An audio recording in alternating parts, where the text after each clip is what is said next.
नमस्कार मंडळी, स्वागत आहे तुमचं माझ्या मिनी ब्लॉग मध्ये। 2-3 दिवस झाले वरण भात खायची खूप इच्छा झाली, पण मुहूर्त काही लागत नव्हता, कारण मिस्टरांचे होते उपवास। मग आमचंही तेच खाणं चालू होतं। पण आज ठरवलं की आज वरण भातच करायचा। सकाळीच डाळीचा कुकर लावला आणि एकाकडे फोडणीची तयारी केली। इकडे तर वरणाला फोडणी द्यायला घेतलं, तोपर्यंत इकडे पावसाने जोरात हजेरी लावली। आता या पावसाचं पण काय सांगू तुम्हाला, कधी अचानक एवढं ऊन पडतं आणि अचानक कधी जोरात पाऊस येतो। जसं काय आपण लहानपणी खेळायचो ना, कधी तळ्यात कधी मळ्यात, असा ह्या पावसाचा खेळ चालू आहे। हा पाऊस तर खेळ खेळतोय, तोपर्यंत इकडे शार्वीच्या स्कूलची व्हॅन आली। मिस्टर तर गेले तिला घ्यायला, तोपर्यंत इकडे मी वरणाला फोडणी दिली। इकडे शार्वीचं आगमन झालं। घरात आल्या आल्या तिची बडबड सुरू झाली आणि आज होतं तिच्या स्कूलमध्ये कुकिंग क्लास। मग कुकिंग क्लास मध्ये काय काय झालं ती सांगायला लागली। आज मी हे केलं, मी आज ते केलं। तिची इकडे बडबड सुरू होती, तोपर्यंत म्हटलं मी इकडे भाताचा कुकर लावून घ्या।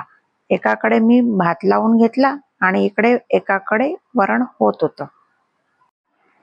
स्कूलमधून आल्या आल्या तिचं रोज एकच काम असतं, मम्मा आज माझ्या स्कूलमध्ये ही ऍक्टिव्हिटी झाली आणि मी आज फ्लावर बनवलं, मी आज काय बनवलं, हेच तिचं रोज बडबड असते। मग काय तिची ती गंमत पाहण्यात पण एक मजाच असते। तसं काय तिचंच काय, सर्वच मुलांचं असतं हे।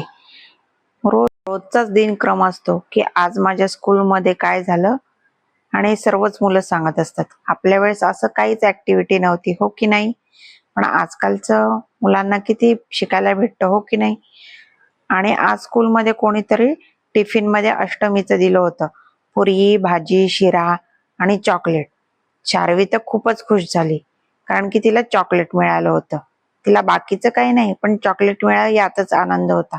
कोणाला कशात आनंद तर कोणाला कशात आनंद। चला जाऊ द्या, माझे तर अजून कपडे पण बाकी टाकायचे होते।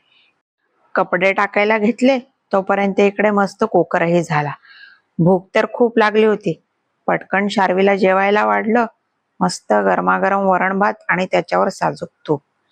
पहिले तिला जेवायला दिलं आणि नंतर मग मी घेतलं। आता तिचा तर काही जेवायचा मूड नव्हता, कारण की तिने तर थोडंसं खाल्लं होतं, पण मला खूप भूक लागली होती। मी तर इकडे जेवायला घेतलं। गरमागरम वरण भात खायची खूप इच्छा झाली होती, मन तर खूप प्रसन्न झालं। इकडे मी व्हिडिओ काढला, शार्वी पण म्हणायला लागली माझा पण व्हिडिओ काढ। चला भेटूया नेक्स्ट ब्लॉग मध्ये, तोपर्यंत बाय।